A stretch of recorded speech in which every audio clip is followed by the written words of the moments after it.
Your brain does not record experience evenly. It etches threat in deep grooves and sketches pleasure in light lines that fade within hours. The architecture is not balanced because survival never required balance. It required memory for what hurts. This pattern begins before you have language.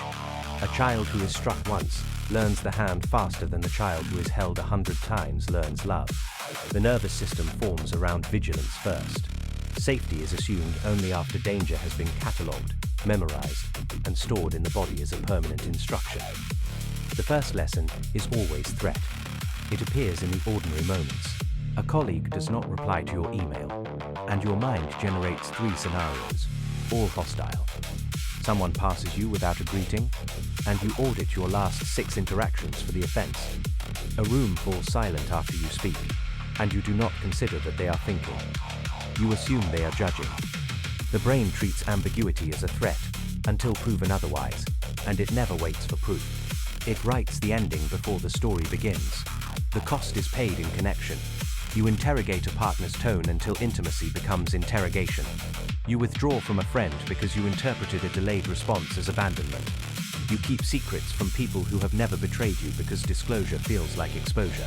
The bias convinces you that attachment is danger, and you begin to see people as threats to your equilibrium.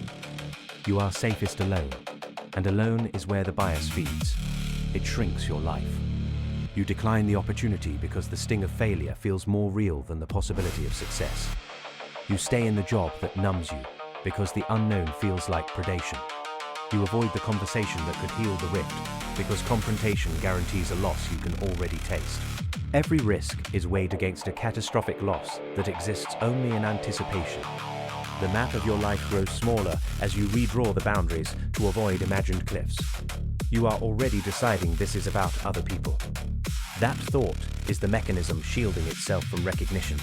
Knowing the architecture changes almost nothing. You can feel the bias working in real time and still be unable to stop it. You can name it as it happens and feel no relief. The amygdala fires before the cortex can intervene.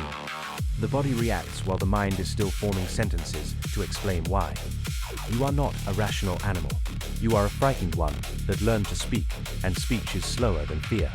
What interests me is how civilization has learned to farm this fear. Your ancestors scanned the forest for predators and froze at the snapped branch. You scan your interactions for rejection, for status shifts, for evidence that you have fallen in the social order. The same neural circuit that saved them from the tiger now activates for withheld acknowledgement. A muted reply, a name left off a list. The predator became imaginary, but the fear remained physical. Your heart rate still climbs.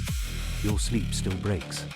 The modern world offers no predators, so the mind invents them in slights and silence. I am Draven. The pattern continues. It always does. Follow if this made you think. There is more.